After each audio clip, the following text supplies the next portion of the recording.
तुमचं आमचं हक्काचं न्यूज चॅनल म्हणजेच विश्व विशाल न्यूज चॅनल। आजच चॅनलला लाईक करा, शेअर करा आणि सबस्क्राईब करा। नियुक्त पण अशी जर गंमत होणार असेल तर झाकली मुठ 1.25 लाखाची चांगली, आपण पहिल्या दिवसापासून लाखांनी निवडून येणारी माणसं कुठं आता आपल्याला पण, मी आता 65 वर्षाचा झालो, आपण पण तसंच समाधानी आहे। आपल्याला काही सुका बिका आम्ही मोटारी आमच्या काय करायचं ते एक मिनिट ऐका,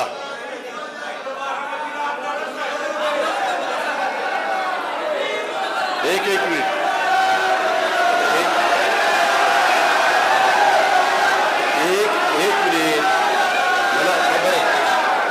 मला एकदा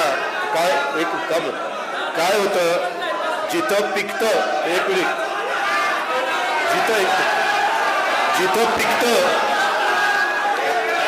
ऐका, जिथं पिकतं तिथं विकत नसतं।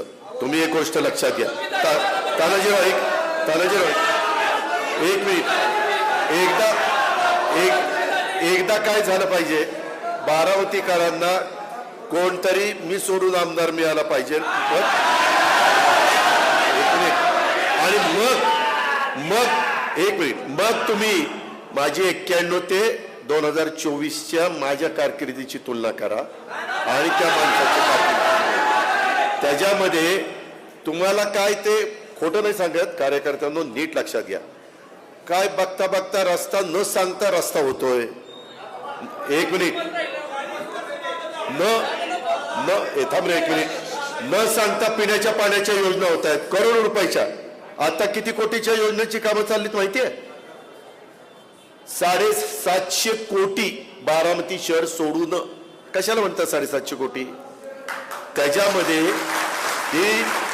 जे काही रस्ते, तुम्ही पूर्वी बारामतीचे रस्ते बघितलेले, आता कुठल्याही भागामध्ये गेल्यानंतर काही रस्ते राहिलेत, मी मान्य करतो की काही राहिले, ते कसे करायचे काय करायचे ते बघू आपण। पण ह्या सगळ्या बाबतीत मेडिकल कॉलेज न मागता मेडिकल कॉलेज मिळतंय, 1000 कोटीचं मेडिकल कॉलेज मिळतंय। तुम्ही सांगितलं पुण्यश्लोक अहिल्यादेवी होळकरांचं नाव द्या, पुण्यश्लोक अहिल्यादेवी होळकर बारामती मेडिकल कॉलेज। आयुर्वेदिक कॉलेज, अशीच एक जागा, कितीतरी जण मेळ्यावरून जात होते, काय होतं त्या जागेत? येड्या बाबळी होत्या। गृहनिर्माण संस्थेची जागा, माडाची जागा, त्यांना दुसरी पर्यायी जागा दिली। तिथं मेडतकर पण म्हणतात दादाजीराव कसं काय उभं राहिलं कळतच नाही, होतं काय सहजच उभं राहतं। आता मध्ये केशवराव जगताप आले, म्हणले दादा मला माझे शिक्षण संस्थेतले रस्ते डांबरीकरण करून द्या। 1 रुपया केशवरावचा न घेता सगळे रस्ते डांबरीकरण करून दिले। तुमचं आमचं हक्काचं न्यूज चॅनल म्हणजेच विश्व विशाल न्यूज चॅनल। आजच चॅनलला लाईक करा, शेअर करा आणि सबस्क्राईब करा।